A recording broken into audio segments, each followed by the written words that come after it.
Hello दोस्तों, paramedical coaching वाले YouTube channel पे आप सभी का स्वागत है। आज के इस लेक्चर में हम डिस्कस करेंगे रेटिकुलोसाइट काउंट टॉपिक पर। किस पर? रेटिकुलोसाइट काउंट टॉपिक पर, कि रेटिकुलोसाइट काउंट की प्रोसीजर क्या होती है, हम उसको किस तरीके से उसकी प्रोसीजर करते हैं, एंड रेटिकुलोसाइट काउंट होता क्या है, रेटिकुलोसाइट क्या होती है। सबसे पहले हम देखें रेटिकुलोसाइट क्या होती है। एक टाइप की अनमैच्योर्ड आरबीसी होती है। क्या होती है? अनमैच्योर्ड आरबीसी।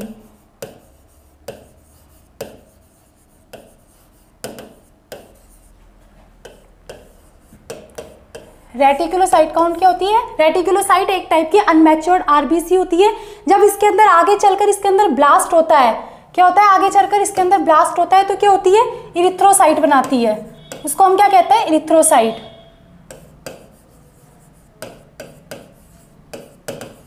क्या होती है ये? रेटिकुलोसाइट एक टाइप की क्या होती है? अनमैच्योर्ड आरबीसी होती है। जब इसके अंदर आगे चलकर ब्लास्ट होता है तो ये क्या बनाती है? इरिथ्रोसाइट बनाती है। मीन क्या हो गया? अनमैच्योर्ड आरबीसी आगे चलकर किसका निर्माण करती है? इरिथ्रोसाइट का निर्माण करती है। एंड आरबीसी कहां पर प्रोड्यूस होती है? बोन मैरो के अंदर।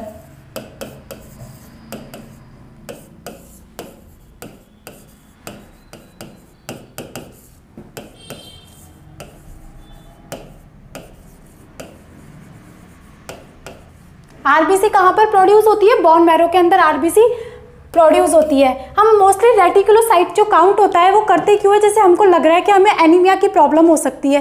किसके? एनीमिया की अगर हमें प्रॉब्लम हो सकती है तो हम एक बार रेटिकुलोसाइट काउंट करवा लेते हैं। रेटिकुलोसाइट काउंट का इंक्रीज होना या फिर डिक्रीज होना, ये किसी भी टाइप की कोई पर्टिकुलर डिजीज को इंडिकेट नहीं करता कि भाई हमारा अगर रेटिकुलोसाइट काउंट ज़्यादा हो गया तो हमें ये बीमारी हो सकती है, डिजीज हो सकती है, या हमारा रेटिकुलोसाइट काउंट कम हो गया तो हमें ये डिजीज हो सकती है। ये किसी भी टाइप की पर्टिकुलर डिजीज को इंडिकेट नहीं करता है। ये क्या होता है? हम भी एक आइडिया लगा सकते हैं।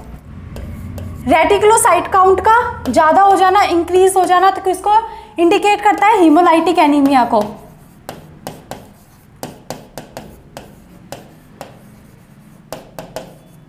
हीमोलाइटिक एनीमिया की कंडीशन में क्या होता है? रेटिकुलोसाइट काउंट हमारा इंक्रीज हो जाता है। एंड डिक्रीज एप्लास्टिक एनीमिया की कंडीशन में क्या होता है? जब हमें एप्लास्टिक एनीमिया की कंडीशन लगती है तो उस कंडीशन में क्या होता है? रेटिकुलोसाइट काउंट डिक्रीज हो जाता है। इंक्रीजिंग कंडीशन में तो क्या होता है? हीमोलाइटिक एनीमिया, और डिक्रीजिंग कंडीशन में क्या होते हैं? एप्लास्टिक एनीमिया हो सकता है रेटिकुलोसाइट काउंट में। अब हम देखते हैं कि रेटिकुलोसाइट की प्रोसीजर को हम किस तरीके से करते हैं।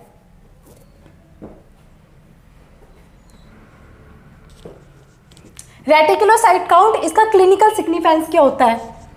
Increase reticulocyte count is observe in increase activity of the bone marrow, this is known as reticulocytosis. Increase reticulocyte, इसमें क्या होता है? यदि बोन मैरो की एक्टिविटी जो होती है वो इंक्रीज हो जाती है तो इट मीन्स क्या होता है? रेटिकुलोसाइट काउंट का जो वॉल्यूम हो है, रेटिकुलोसाइट काउंट का वॉल्यूम वो भी इंक्रीज हो गया, जिसको हम क्या बोलते हैं? This is known as reticulocytosis. इसे हम क्या बोलते हैं? रेटिकुलोसाइटोसिस बोलते हैं। इन क्या होता है? अगर रेटिकुलोसाइट बोन मैरो के अंदर इसकी एक्टिविटी इंक्रीज हो जाती है तो क्या होता है? रेटिकुलोसाइट का वॉल्यूम भी इंक्रीज हो जाता है। तो उस कंडीशन में क्या बोलते हैं हम इसको? This is known as reticulocytosis बोलते हैं। Decrease reticulocyte count indicate bone marrow suppression. Reticulocyte count का डिक्रीज हो जाना किसको इंडिकेट करता है? बोन मैरो सप्रेशन को ये इंडिकेट करता है। जैसे कि एप्लास्टिक एनीमिया, इसका एम क्या रहता है? हम इसको करते क्यों है? इसका एम क्या रहता है? To count reticulocyte count in the given blood sample. हमारे पास जो ब्लड सैंपल आया है, क्या है? हमारे पास जब कोई ब्लड सैंपल आया है तो उसके अंदर से हमको रेटिकुलोसाइट काउंट करना, उसी का यही हमारा एम रहता है इसका।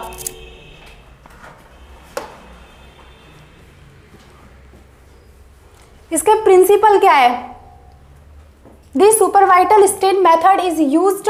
Blood is mixed with the stains enter the cell in living condition. Blood smear is made on a clean glass slide and count the cell. इसमें क्या है? The supervital stain method, इसमें हम कौन सा मेथड यूज करते हैं? सुपरवाइटल stand method हम इसमें यूज करते हैं। एंड इसको हम किस में मिक्स करते हैं? ब्लड के साथ हम इसको मिक्स करते हैं विद द स्टेन। किसके साथ मिक्स करते हैं इसको? और जब स्टेन एंटर कर जाती है, इसमें क्या होता है? हम सुपरवाइटल स्टेन मेथड यूज करते हैं। कौन सा मेथड यूज करते हैं? सुपरवाइटल स्टेन मेथड। एंड उसको हम क्या करते हैं? ब्लड के साथ मिक्स कर देते हैं। ब्लड के साथ मिक्स करने के बाद जो हमारी लिविंग सेल्स स्टेन्स होती है वो लिविंग सेल के अंदर एंटर कर जाती है, और लिविंग सेल के अंदर अगर वो एंटर कर जाएगी तो वो रंग जाती है। स्टेन का यही यूज होता है कि स्टेन करने पे वो उसको कलरफुल कर देती है, मीन उसको रंग देती है, जिससे हम माइक्रोस्कोपी की हेल्प से हम उसको इजीली हम उसको विजुअलाइज कर सकते हैं, हम उसको देख सकते हैं, और इसका माइक्रोस्कोपिक एग्जामिनेशन हम इजीली कर सकते हैं। इसलिए हम इसमें कौन सी स्टेन यूज करते हैं? सुपरवाइटल स्टेन मेथड इसमें यूज किया जाता है। अब इसमें रिक्वायरमेंट्स किस किस चीज की रहती है? Test tube, glass slide, incubator, dropper, microscope, staining stand and test tube stand, इन सब की हमको रिक्वायरमेंट रहती है। जैसे कि मैंने आपको प्रिंसिपल में बताया था कि जो हम इसको इजीली, जब स्टेन जो होती है वो उसके अंदर एंटर कर जाती है, किसके अंदर? जो स्टेन होती है वो लिविंग सेल्स के अंदर जब एंटर कर जाती है तो वो कलरफुल हो जाती है। क्या हो जाती है? जिससे हम उसको इजीली विजुअलाइज कर सकते हैं, हम इसको डायग्राम्स के अकॉर्डिंग देख सकते हैं कि इस तरीके से कलरफुल हो जाती है। एंड हम इसको क्या कर सकते हैं? जिससे हम इसको इजीली विजुअलाइज कर सकते हैं, और हम इसका रेटिकुलोसाइट काउंट हम ठीक से कर सकते हैं। स्टेनिंग रिएजेंट, अब इसमें हम रिएजेंट कौन कौन से यूज लेते हैं? इसमें हम रिएजेंट यूज लेते हैं सुपरवाइटल स्टेन। अब सुपरवाइटल स्टेन हम बनाते कैसे? इसका कंपोजिशन क्या होता है?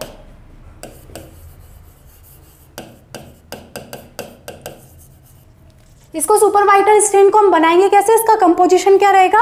ब्रिलियंट क्रिस्टल ब्लू लेंगे हम 1 ग्राम, सोडियम सिट्रेट लेंगे हम 4%, 0.9% वाला हम NaCl लेते हैं, उसका हम 80 ml लेते हैं। और इसमें स्पेसिमेन क्या लेते हैं? हम EDTA कैपिलरी एंड ऑक्सीलेटेड ब्लड लेते हैं हम इसके अंदर।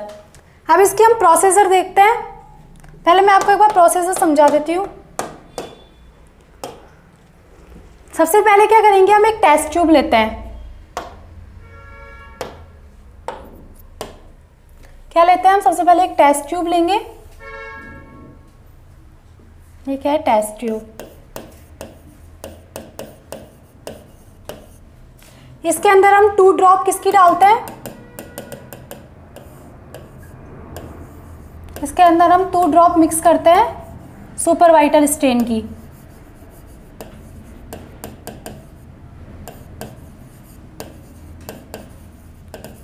जो ड्रॉप हम इसमें मिक्स करेंगे सुपरवाइटल स्टेन की, एंड इसमें हम 2 ड्रॉप पे मिक्स करते हैं ब्लड की।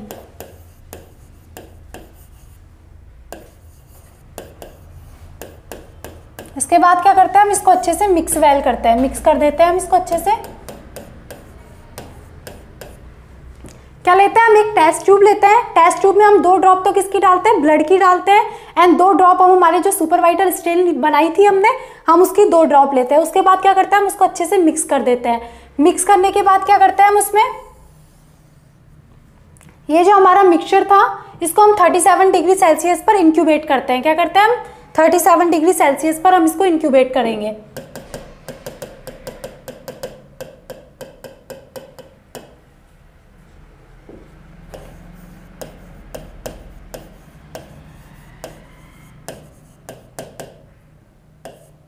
क्या करेंगे? हम इस इंक्यूबेट करेंगे इसको 37 डिग्री सेल्सियस पर। एंड इंक्यूबेट करने के बाद हम क्या लेते हैं? ग्रीन ग्लास स्लाइड लेते हैं। क्या ले लिया हमने? एक क्लीन ग्लास स्लाइड।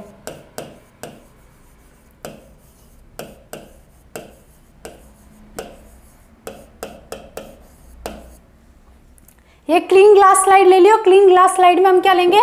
जो हमने मिक्सचर हमारा प्रिपेयर किया था इंक्यूबेट करके, इसकी हम 1 ड्रॉप लेंगे।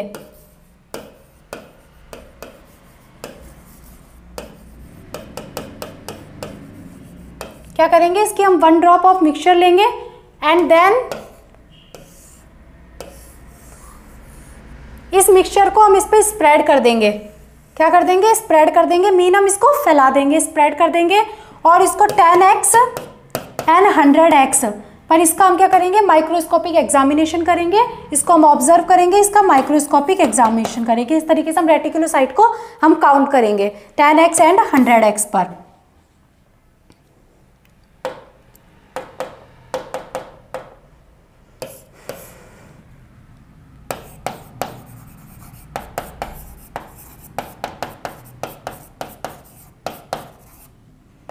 क्या करेंगे? सबसे पहले हम एक टेस्ट ट्यूब लेंगे। टेस्ट ट्यूब में हम 2 ड्रॉप तो ब्लड की डालेंगे एंड 2 ड्रॉप हम सुपरवाइटल स्ट्रेन की डालेंगे। उसको हम अच्छे से मिक्स कर लेंगे एंड देन हम इसको क्या करेंगे, इंक्यूबेट करेंगे 37 डिग्री सेल्सियस पर। एंड देन क्या करेंगे, हम एक क्लीन ग्लास स्लाइड लेंगे और उसमें 1 ड्रॉप ऑफ क्या डालेंगे, मिक्सचर बन लेंगे। जो हमने मिक्सचर तैयार किया है उसकी हम क्या डालेंगे, 1 ड्रॉप ऑफ मिक्सचर डालेंगे एंड देन उसके बाद हम उसको स्प्रेड कर देंगे, फैला देंगे और 10x एंड 100x पर हम क्या करेंगे, रेटिकुलोसाइट को हम क्या करेंगे, काउंट करेंगे और उसका माइक्रोस्कोपिक एग्जामिनेशन करेंगे। ये इसकी प्रोसीजर रहती है। इस प्रोसीजर को हम एक बार किस में देखते हैं, थ्योरी पार्ट में देख लेते हैं। थ्योरी पार्ट में देखते हैं हम। Take 2 ml drop of staining reagent in a test tube. सबसे पहले क्या लेंगे हम, 2 ड्रॉप ऑफ स्टेनिंग रिएजेंट लेंगे एक टेस्ट ट्यूब के अंदर। Add 2 ml drop of blood, हम क्या डालेंगे उसमें 2 ड्रॉप ऑफ ब्लड डालेंगे। मिक्स वेल, उसको अच्छे से मिक्स कर देंगे एंड क्या करेंगे, incubate at 37 degree Celsius for 30 minute के लिए हम उसको इंक्यूबेट कर लेंगे। Take 1 drop of this mixture, उस मिक्सचर का हम 1 ड्रॉप लेंगे on this clean glass slide पर and spread the mixture on the glass slide, और उस पर क्या करेंगे, हम फैला देंगे, स्प्रेड कर देंगे मिक्सचर को ग्लास स्लाइड पर। एयर ड्राई दी स्मेयर, हम जो हमारा ये स्मेयर जो प्रिपेयर हुआ है सीमर, इसको हम क्या करेंगे, एयर ड्राई कर देंगे। स्मेयर अपीयर्स ब्लू स्टिंग, ये कैसा दिखाई देगा हमें, ब्लू स्टिंग कलर का हमें ये दिखाई देगा। Observe the smear under microscope, first under low power objective 10x and then under oil immersion objective 100x। हम इसका पहले किस पे, 10x पर हम इसका माइक्रोस्कोपिक एग्जामिनेशन करेंगे एंड देन हम 100x पर करेंगे इसका। अब इसके हम कैलकुलेशन देखते हैं। कैलकुलेशन में क्या होगा, रेटिकुलोसाइट काउंट, इसको हम किस में निकालेंगे, परसेंटेज में। परसेंटेज में निकाल रहे हैं इसलिए क्या होगा ये, इसलिए हम इसको 100 से काउंट करेंगे, 100 से मल्टीप्लाई करेंगे। Number of reticulocyte count, reticulocyte count का जो नंबर आएगा हमारी रेटिकुलोसाइट का, उसको काउंट करेंगे एंड उसके अपॉन में हम नंबर ऑफ रेड सेल्स, जो हमारी रेड सेल्स थी उसको काउंट करेंगे। इस तरीके से हम इसका परसेंटेज निकाल लेते हैं। एंड नॉर्मल रेंज क्या होती है, एक अडल्ट के अंदर नॉर्मल रेंज होती है रेटिकुलोसाइट की 0.5 से 2.5% एंड इन्फेंट्स के अंदर होती है 2% से 6%। ये हमारा रेटिकुलोसाइट काउंट कंप्लीट होता है। हमने इसके अंदर सबसे पहले क्या देखा, इसका हमने क्लिनिकल सिग्निफिकेंस देखा, फिर इसका एम देखा। एम देखने के बाद हमने क्या, इसका प्रिंसिपल के बाद देन हमने रिएजेंट्स देखे एंड स्पेसिमेन देखा कौन सा यूज करते हैं, और इसकी प्रोसीजर क्या थी एंड देन कैलकुलेशन। इस तरीके से हमारा रेटिकुलोसाइट काउंट कंप्लीट होता है। Thank you.